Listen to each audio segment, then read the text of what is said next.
하나님 말씀 하겠습니다. 히브리서 13장 4절부터 9절입니다.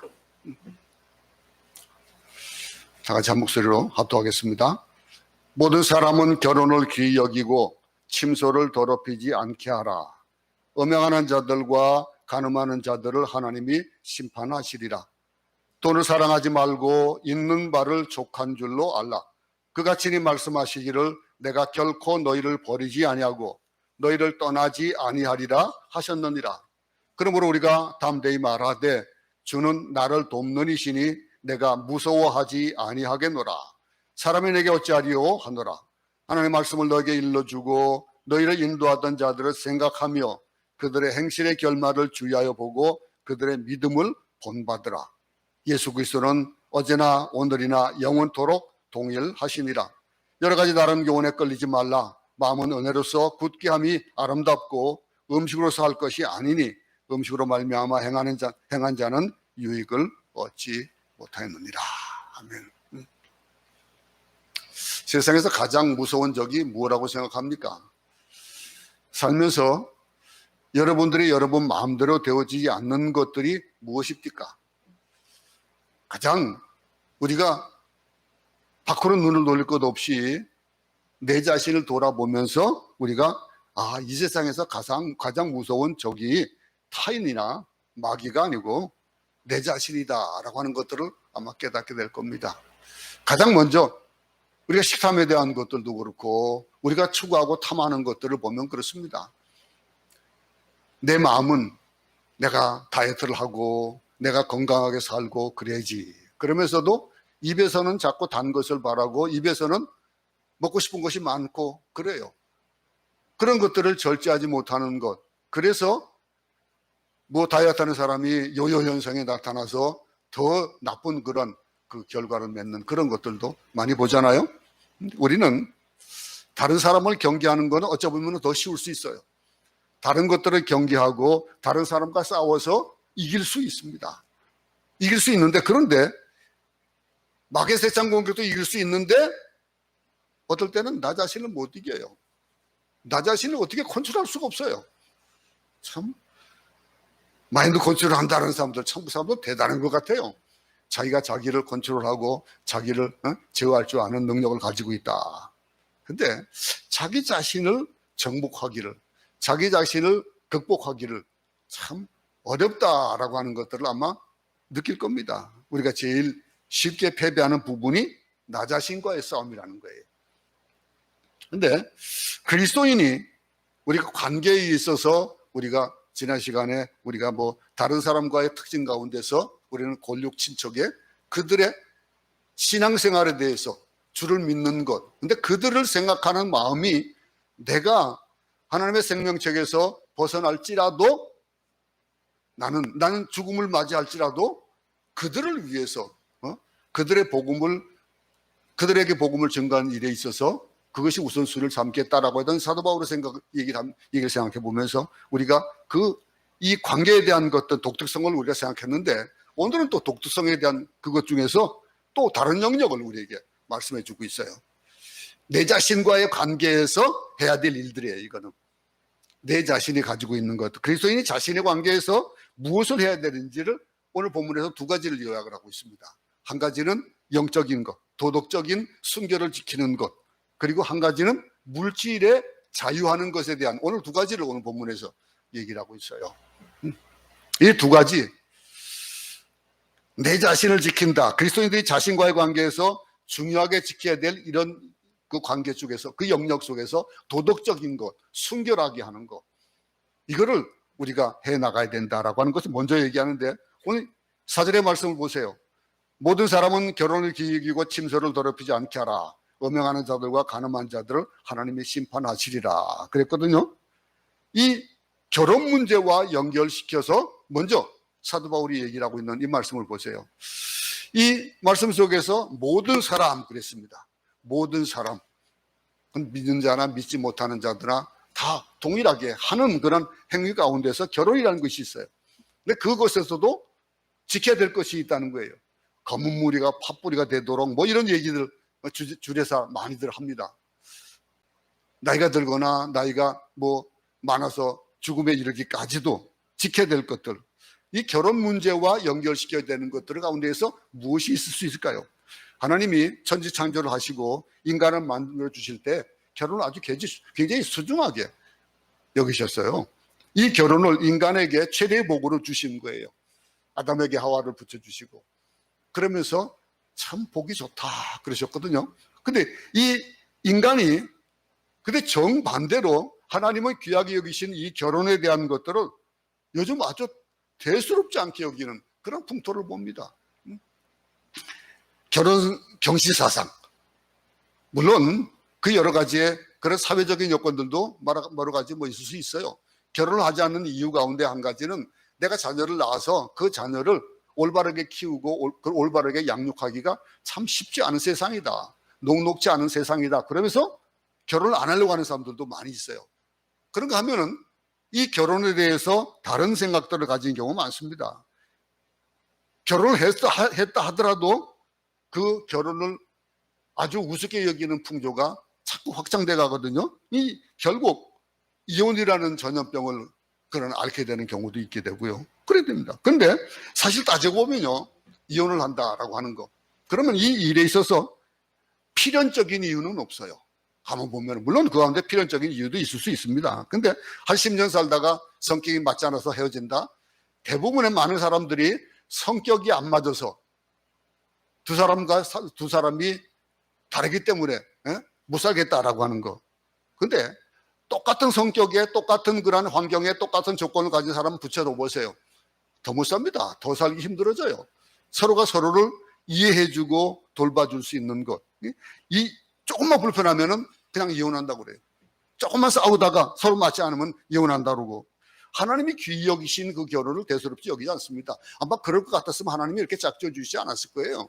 우리 각자가 살 수 있도록 해주셨는데, 사람은 부부싸움을 하다 보면은 갈라서면 되지 않아. 그만 살아. 쉽게 이런 말을 합니다. 이것은 하나님을 경멸하는 태도인데, 결혼 이 경시사상 풍조가 어디서부터 많이 옵니까? 요즘 같은 경우는 성적인 타락에서도 많이 와요. 우리 때에는, 우리 청년 때에는 어떤 일이, 최근까지도 그랬었어요. 믿는 자들이 교회에서 하는 일 가운데 순결서약이라는 걸 하고 그랬어요. 그래서 순결서약을 하고, 요즘 젊은이들은 혼전 성관계에 대한 것들을 아주 자연스러운 것으로 여기는 그런 아주 풍조가 있습니다. 결혼하기 전에 성관계를 갖는 거, 이걸 죄라고 여기지 않는 거예요. 그게 뭐 죄냐 이거예요. 또 결혼하고 나서 이 혼의 성관계 갖는 것도 죄악이라고 생각하지 않아요. 이런 것들, 이 극심한 타락의 형태를 보여주는 이것이 성경에 완전히 배치되는 그런 사상이에요. 그런 풍조예요. 한 개인의 신앙에 있어서 자기 자신과의 관계에서 가장 소중한 것이 도덕적인 순결이에요. 우리 믿는 자들에게 내가 거룩하니 너희도 거룩하라 라고 하신 이거는 이 말씀에 대한 것들도 우리 삶 가운데서 중요하게 여기는 것들이 그런 거예요. 그런데 특히 결혼의 중요성을 강조하는 그런 성경 구절이 참 많이 있습니다. 하나님이 왜 결혼이 중요하다고 하실까라고 하는 거. 창세기 1장 28절 한번 읽어보겠습니다. 하나님이 그들에게 복을 주시며 하나님이 그들에게 이르시되 생육하고 번성하여 땅에 충만하라. 땅을 정복하라. 바다의 물고기와 하늘의 새와 땅에 움직이는 모든 생물을 다스리라 하시니라. 이 말씀. 하나님이 결혼을 만드셨고 결혼을 통해서 뭐라고 했습니까? 생육하고 번성하라고 하셨어요. 왜 결혼합니까? 생육하고 번성하고 충만하기 위해서인데, 이 목적을 이루기 위해서 결혼 제도를 만들어 주신 거예요. 특별한 경우를 제외하면은 자식을 낳아 키우고 그 자식을 통해서 하나님의 영광을 올려드리는 것, 이 고귀한 목적, 이것이 하나님의 명령이었다는 거예요. 또 한 가지는요, 2장 18절에 보면은 뭐라고 하고 있습니까? 여호와 하나님이 이르시되 사람이 혼자 사는 것이 좋지 아니하니 내가 그를 위하여 돕는 베풀을 지으리라 하시니라. 다른 거 아니에요. 하나님이 사람이 홀로 외롭게 살아가는 것, 이걸 좋게 생각하지 않으셨던 거예요. 아담이 혼자 있는 것이 보시고 혼자 있는 것이 안 좋게 보신 거예요. 그래서 어떻게 하셨습니까? 이상적인 배필이 필요한 것이 아니라 사실은요, 서로 도와줄 수 있는 돕는 배필이 필요한 거예요. 여러분, 결혼을 할 때 그 조건 가운데 사람들이 조건을 내세우는 것이 뭐가 있습니까? 결혼에 실패하는 대부분의 그 이유가 뭐냐면요, 돕는 배필을 생각하지 않고 그리고 이상적인 배필을 생각하고 있거든요. 이상적인 배필이 뭐냐 이거예요. 그런데 이상적인 배필이다라고 하는 얘기는 뭐예요? 다 내가 중심이 되는 거예요. 내가 중심이 돼서 거기에 맞추다 보니까 그게 이상적인 것이, 성경은 결코 우리에게 이런 이상적인 배필이 필요하다고 얘기하지 않으셨어요. 하나님 말씀하신 건 뭡니까? 단지 돕는 배필이 필요하다 그럴 거예요. 아까 서두에도 말씀드렸습니다만서도 이 결혼을 할 때에 우리가 성격이 다른 사람들이 모이면은 내가 모자란 것이 많아요. 내가 가지고 있지 못한 거. 근데 이런 것들을 돕는 그 배필로서의 역할이 되어지니까 서로 하나가 되어가는 거예요. 서로 모자라니까 모자란 거 충족해 주다 보니까 그것이 온전하게 되어져 가는 거예요. 잘못된 동기가 아니라, 또는 음행의 동기가 아니라면은 재혼이 성경적이라는 것, 이것도 우리는 잊지 말아야 돼요. 물론 여기서 여기에 전제가 되어지는 게 뭡니까? 음행의 연고, 이 잘못된 동기가 아닌 경우에는 뭐라고 해야 되는 겁니까? 여기서 짝지어 다시 재혼하라는 거예요. 결혼하라는 거예요. 우리를 홀로 사는 것을 하나님은 원치 않으신다라고 하는 거예요. 그러니 특별한 경우, 하나님이 독신으로 살아야 된다라고 하는 사람들 있어요. 독신주의자들이 없잖아요. 있어요. 그런데 그런들, 물론 사도 바울도 그랬습니다. 사도 바울도 독신이었어요. 그런데 고린도서 7장 2절에 보면요, 음행을 피하기 위하여 남자마다 자기 아내를 두고 여자마다 자기 남편을 두라 그랬습니다. 이 말은 뭘 얘기하는 겁니까? 성적 범죄를 방지하기 위한 거예요. 그럼 여기에 이 결혼하지 않고 깨끗하게 살 수 있었으면 좋겠지만, 그러나 성적인 절제를 할 수 없으면 결혼한 것이 더 좋다 이거예요. 이게 그만큼 우리 인간들에게 우리가 자기를 제어할 수 있는 능력들이 많이 부족한 가운데 한 가지 부족한 것이 바로 성욕에 대한 것들이에요. 즉 혼자 살면서 성적 욕구를 절제하지 못해서 죄를 짓는 것보다는 결혼해서 성적 욕구를 충족하고 순결하게 하여서 잘 조절하는 것이 낫다라고 하는 것이 성경 구절에 고린도서 7장 8, 9절에서 얘기하고 있어요. 이런 부분들, 인간은요 욕망 중에서 이 식욕에 대한 것들과 여러 가지 욕망이 있겠지만은 그 가운데 특별히 이 성적인 욕망이 참 많은 존재예요. 그러니까 하나님은 동물과 달리 인간에게 결혼 제도를 주셔가지고 도덕적인 순결을 요구하시는 거예요. 여러분, 가정은요 왜 만들어져 있을까요? 가정에 가끔 여러분들은 얘기하면서 그런 얘기도 할 수 있겠지만은, 아내가 밥 해주기 위해서 결혼을 만들어줬습니까? 남자들 아니면은 남자들은 또 여자들 가족들 물론 내가 뼈 빠지게 힘들게 이렇게 일하는 것이 뭐냐라고 하는 이런 것들을 얘기해 본다면은 간부비 희생이에요. 다 거기에 따른 희생이 따르는데, 근데 이 가정이요 무엇보다도 중요한 장소라는 거, 이게 축복의 장소라는 것, 이거를 우선순위를 두고 본다면요 어쩌면 직장보다도 더 가정이 더 중요한 거예요. 자녀를 먹여 살리는 그 직장이 중요하죠. 근데 그것보다도 더 중요한 게 가정이라는 거예요.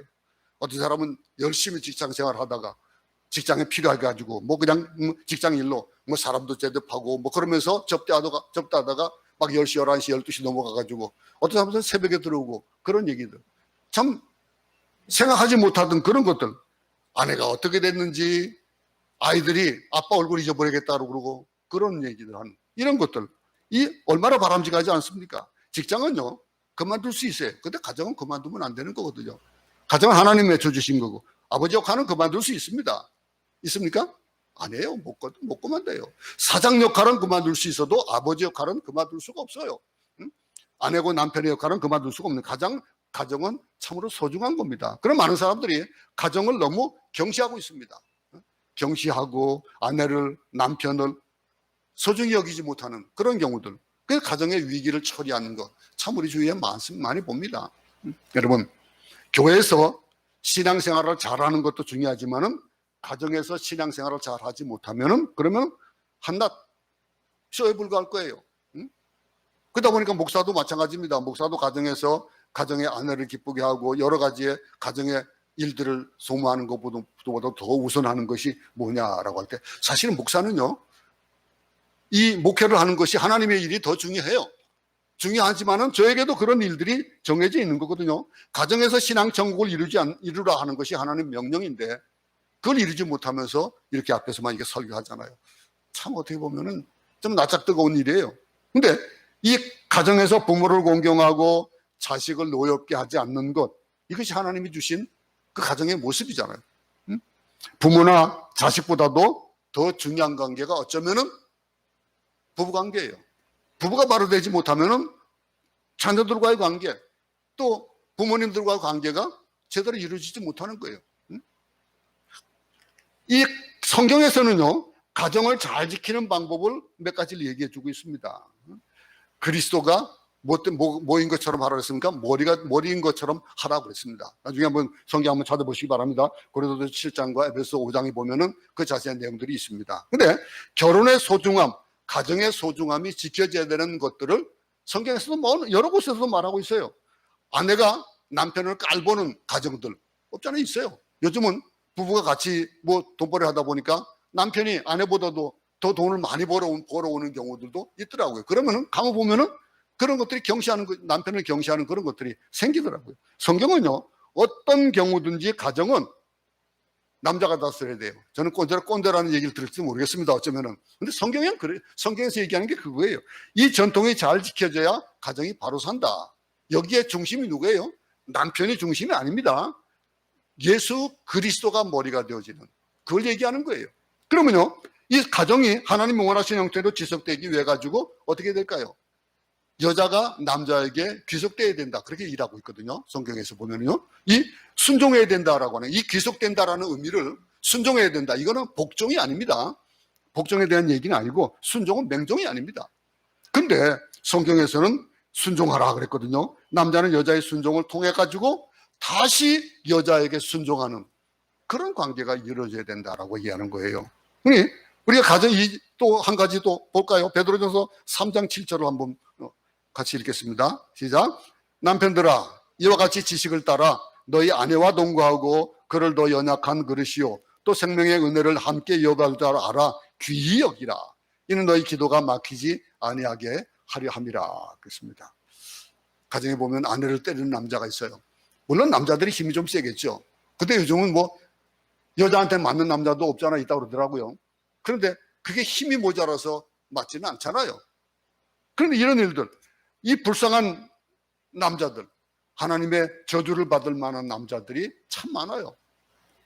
아내를 패고 자녀들을 패고 그러면서 그냥 그거 가지고 본의를 세우는 그런 남자들이 있는데, 여자는 연약한 그릇이라는 거예요. 오늘 본문을 보세요. 어떤 이유에서든지 그런 때리면 안 되잖아요. 꽃으로도 못 때리지 말라 그런 얘기도 있어요. 물론 이제 다른 의미에서 얘기했지만은 어쨌든 이 폭력으로 순종해라고 그러니까 폭력을 순종시키기 위해 가지고 폭력을 사용하는 것들이 있습니다. 남자가 여자를 순종시키는 것, 그것은 힘으로 되어지는 게 아니거든요. 사랑으로 순종하게 만든다라고 하는 거예요. 이게 성경이 말하는 아름다운 가정을 이루는 비결이라는 거예요. 근데 히브리서 기자는요, 23장 4절에서 뭐라고 했습니까? 침소를 더럽히지 않게 하라. 음행하는 자들과 간음하는 자들을 하나님이 심판하시리라 그랬습니다. 하나님께서 뭘 원하시는 거예요? 우리의 순결을 원하시는 거예요. 이 순결은 단지 육체적인 것뿐만이 아니라 영적인 것들도 같이 얘기하고 있는 거예요. 어떻게 생각합니까? 여러분, 이 순결하다고 하는 거, 순결한다는 거, 이 하나님은요, 이스라엘 백성들에게 언제 그들을 심판하고 징치하셨습니까? 바알에게 우상 숭배할 때, 우상에게 절할 때, 우상을 숭배할 때 하나님은 분노하셨어요. 그러면서 거룩하라 그랬거든요. 그러니 신앙의 순결을 잃어버렸을 때에는 하나님이 진노하시는 거예요.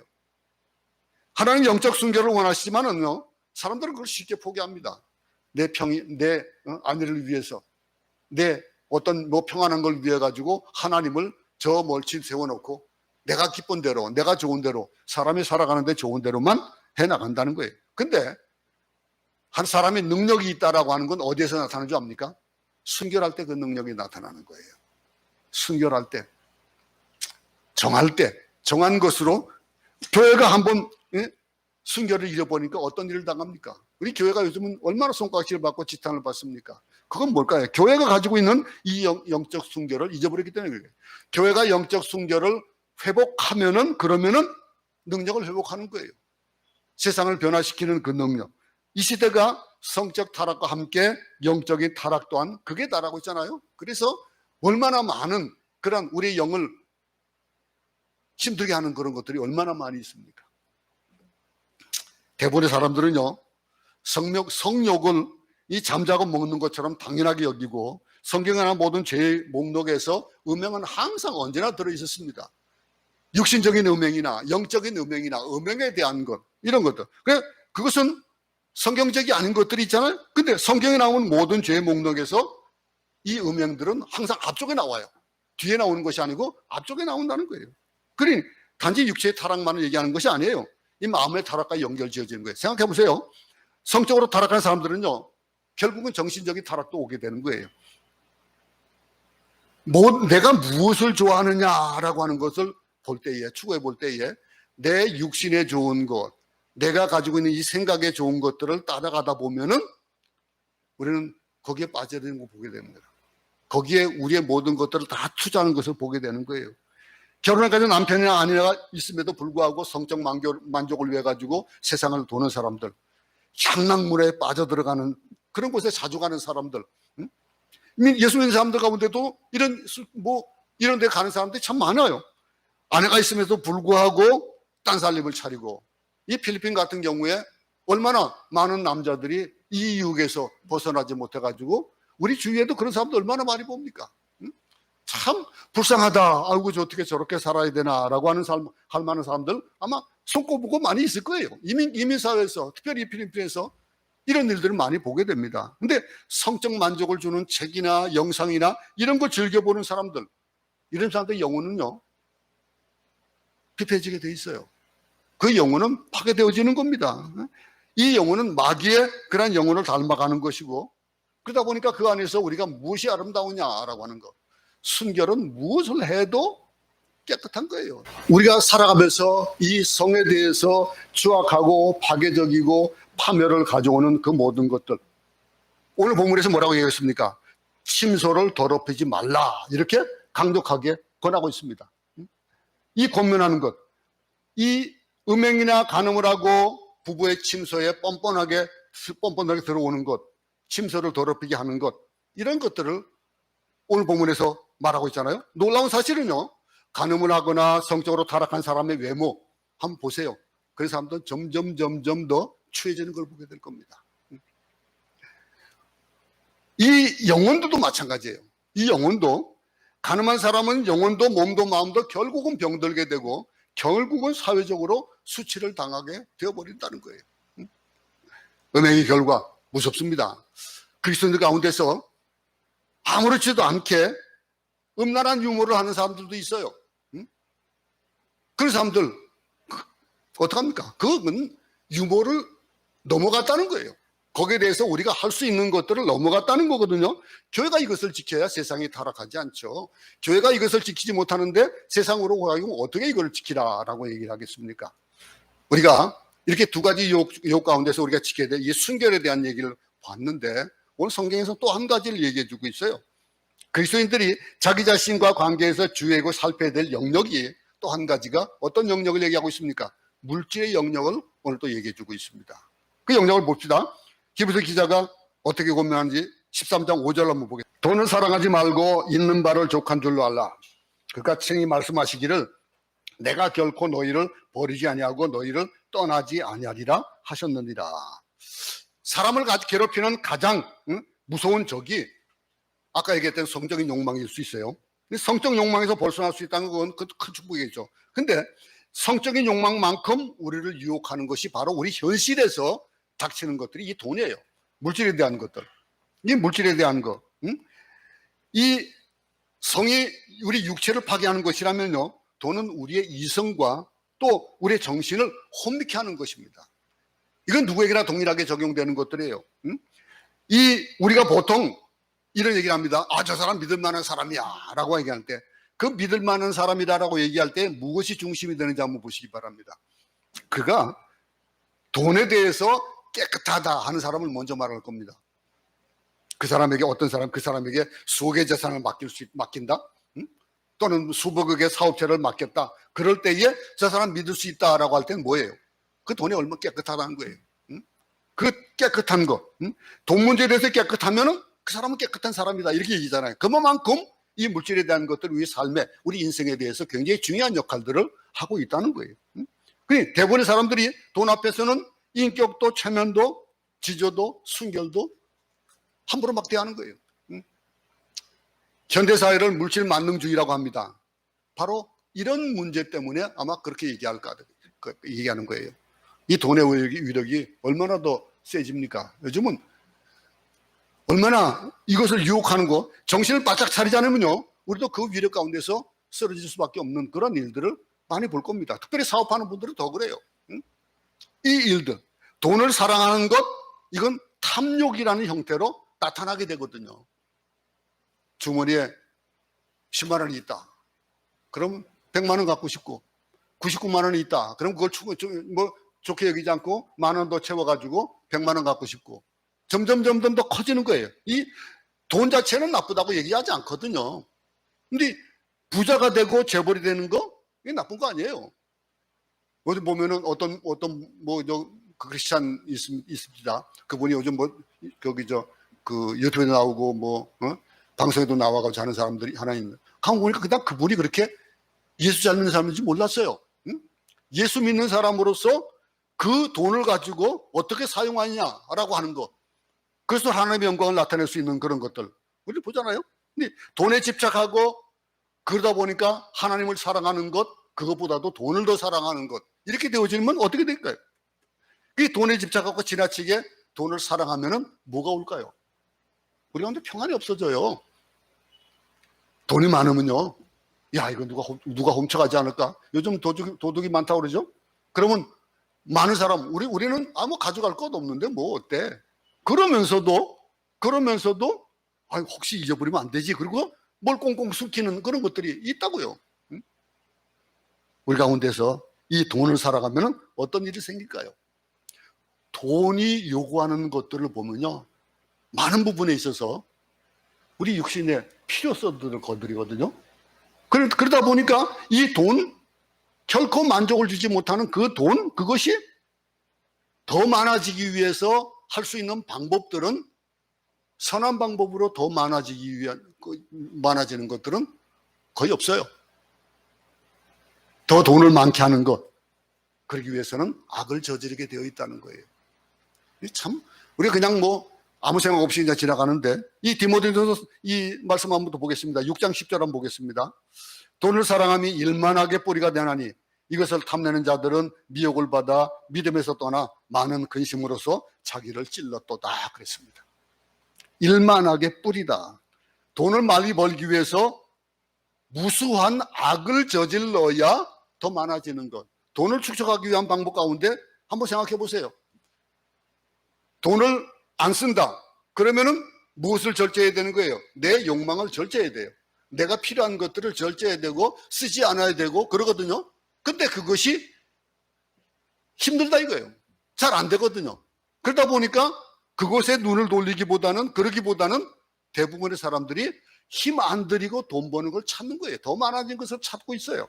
그러다 보니까 뭐 하겠습니까? 그 악이 거기서 뿌리가 나오는 거예요. 그런데 우리 기독인들에게 하나님께서 하지 말라고 하는 거예요. 예수님께서 우리에게 뭐라고 하셨습니까? 누가복음 16장 13절 보세요. 집 하인이 두 주인을 섬길 수 없나니 혹 이를 미워하고 저를 사랑하거나 혹 이를 중히 여기고 저를 경히 여길 것입니다. 너희는 하나님과 재물을 겸하여 섬길 수 없느니라 그랬습니다. 돈을 사랑하면은 하나님을 사랑하지 않게 된다라고 했어요. 뭘 더 말하겠습니까? 성경은요, 돈과 하나님을 겸하여 섬길 수 없다 그랬거든요. 무엇인가, 돈과 하나님을 수평적인 위치로 놓고 할 수가 없어요. 항상 보면은 무엇인가 위가 되어야 돼요. 우리가 좋아하는 것들, 무엇인지 최상이 있습니다. 최상이 있고 비등하다고 그러지만은 언젠가 비등하지 않고 항상 모든 것에는 최상이 있어요. 그 최상이 돈이 중심이 되어진다. 그럼 어떻게 합니까? 하나님이 낮아질 수밖에 없는 거예요. 돈을 사랑하면은 돈이 하나님이 되는 거예요. 응? 하나님 좀 밑에 계세요. 응? 하나님을 제대로 섬길 수 없는 경우가 생겨진다라고 오늘 이 누가복음에서도 말하고 있잖아요. 그러니 이 그리스도인의 자유를 가진다는 거, 그리스도인에게 자유하다라고 하는 거, 하나님에게 자유하다. 그러면 여러분도 가만 보세요. 하나님께 자유한 사람 중에서 물질에 자유하지 않은 사람이 누가 있습니까?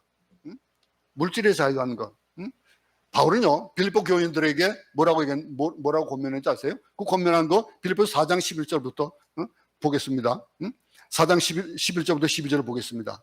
내가 궁핍함으로 말하는 것이 아니라 어떤 형편이든지 나는 자족하기를 배웠노니 나는 비천에 처할 줄도 알고 풍부에 처할 줄도 알아. 모든 일, 곧 배부름과 배고픔과 풍부와 궁핍에도 처할 줄 아는 일체의 비결을 배웠노라 그랬습니다.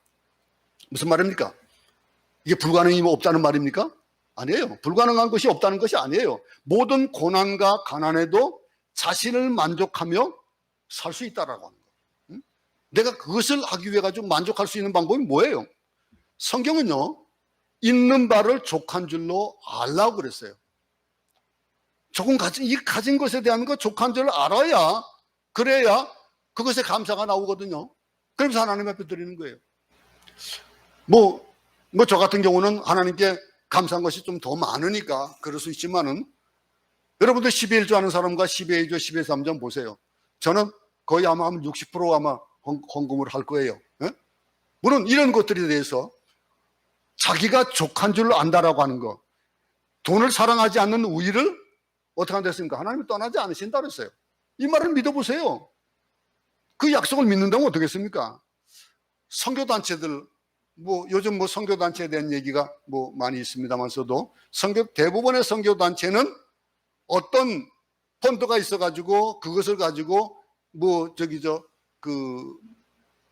어떤 재물이 있어가지고, 그걸 갖다가 운용해가지고, 이어나가는 것이 아니라, 거의 대부분의 선교단체들은 보면은 후원을 받아서 해요.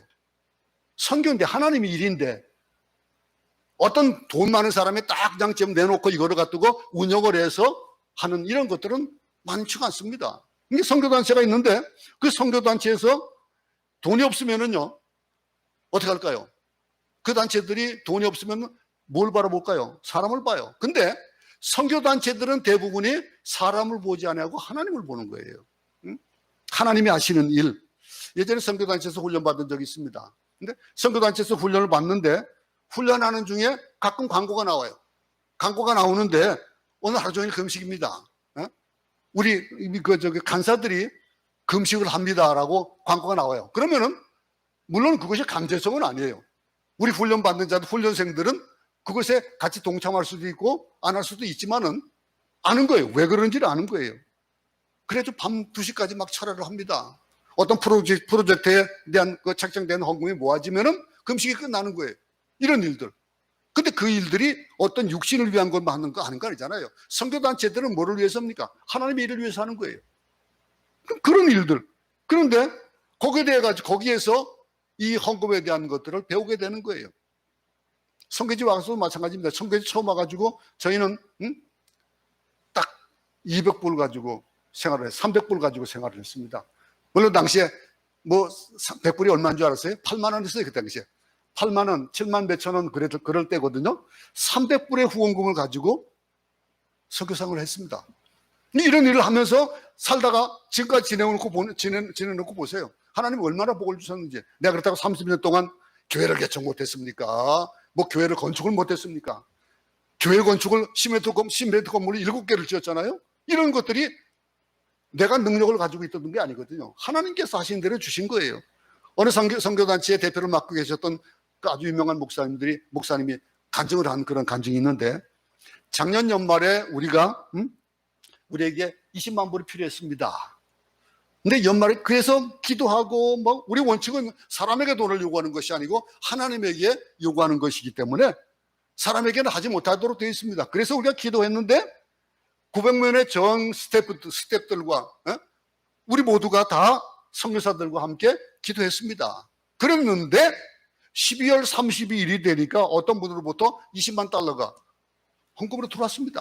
이런 간증을 하신 거예요. 여러분들, 우리 물질에 대한 것들 한번 여러분 물에 한번 던져보세요. 하나님이 어떻게 역사하시는지를 보세요. 내가 가지고 있는 것 중에서 요만큼 빼놓고 라고 하는 것과 이 모든 것 하나님의 것이다라고 생각하고 하나님께 맡기는 그 맡김이 있을 때에 어떤 역할을 어떤 결과가 나타나는지를 우리가 배워야 된다는 거예요. 하나님은요, 기도하는 사람을 이렇게 세밀하게 응답합니다. 기도에 대한 응답, 특별히 물질에 대한 응답들, 우리는 참 간증들 많이 봐요. 여러분 유튜브 보면서도 한번 골라보세요. 그 가운데 보면 간증하는 속에 물질에 대한 간증들이 꼭 있어요. 육신적인 그런 건강에 대한 간증도 있지만은 물질에 대한 간증들도 참 많아요. 근데 그것도 한결같이 하는 얘기가 그 주인이 누구냐에 따라 다르다는 거예요. 그 주인이 누구냐라고 하는 거. 오늘 히브리서 13장 5절 6절 한번 다시 한번 읽어보고 마치겠습니다. 내가 결코 너희를 버리지 아니하고 너희를 떠나지 아니하리라 하셨느니라. 그러므로 우리가 담대히 말하되 주는 나를 돕는 이시니 내가 무서워하지 아니하겠노라. 사람이 내게 어찌하려 하노라. 한번 경험해 보시기 바랍니다. 우리가 가지고 있는 것들, 우리의 욕망, 욕심들, 이런 것들, 이 두 가지에 대한 오늘 오늘 본문에서 얘기를 해줬습니다.